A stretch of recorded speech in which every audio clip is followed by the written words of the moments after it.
FIR जो लोग उसमें शामिल थे, जिन्होंने दंगे भड़काए हैं, उन सब पे कार्रवाई हो। और अगर इनको पुलिस ने उन पे एफआईआर दर्ज किए हैं तो यानी उनके कुछ न कुछ रोल रहा होगा। कोई छोटी पार्टी तो है नहीं है वीएचपी और बजरंग दल, और उनका इतिहास सबको भी पता है कि उनको भारतीय जनता पार्टी उनका इस्तेमाल करती है, उनको आगे रखकर ऐसे विवाद खड़े करती है, ऐसी हिंसा करती है और फिर उन पे दो चार केस दर्ज कर देती है।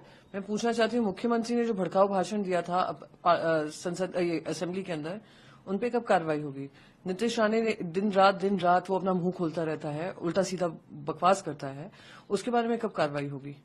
तो जो खुद के कैबिनेट मिनिस्टर्स हैं, उन पे भी जो बेलगाम तरीके से बोले जा रहे हैं और हिंसा को भड़का रहे हैं, उन पे कब काम होगा, एफआईआर दर्ज होंगे? ये मैं वहां के गृह मंत्री श्री देवेंद्र फडणवीस से पूछना चाहती हूँ।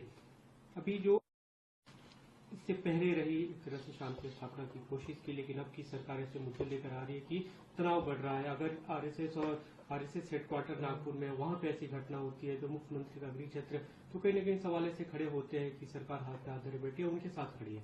जो अपने घर की सोसाइटी को नहीं बचा पा रहे हैं, वो हमारे राज्य को क्या बचाएंगे? जो कानून व्यवस्था उनकी खुद की कॉन्स्टिट्यूंसी में लागू नहीं कर पा रहे हैं, तो बाकी कहाँ करेंगे? या ये भी हो सकता है कि उन्होंने एक्सपेरिमेंट उस क्षेत्र से किया जहां पे उनको टोटल कॉन्फिडेंस था कि उससे उनको पॉलिटिकल बेनिफिट मिलेगा। पर ये शर्मनाक है। नितिन गडकरी जी ने जो कहा कि कभी इधर इतिहास में नागपुर ने इस तरीके की घटनाएं नहीं देखी हैं जो वहां पे हुआ है। रूमर्स फैलाए गए, उल्टा सीधा कहा गया, दंगे भड़काए गए, हिंसा के लिए मजबूर कर दिया। अरे शेमफुल। जो भी इसके लिए जिम्मेदार है, जो भी पक्ष हो, जो भी इंसान हो, उन सब के ऊपर सख्त से सख्त कार्रवाई करनी चाहिए।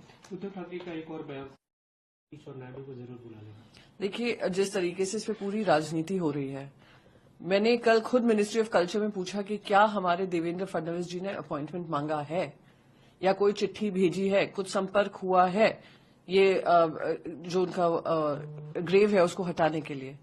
वहां से मुझे खबर आई है कि ऐसा कोई ना मांग हुई है भारतीय जनता पार्टी की तरफ से, ना एएसआई से मिलने की बात हुई है, ना कोई चिट्ठी लिखी गई है, ना कोई मीटिंग की अपेक्षा की गई है।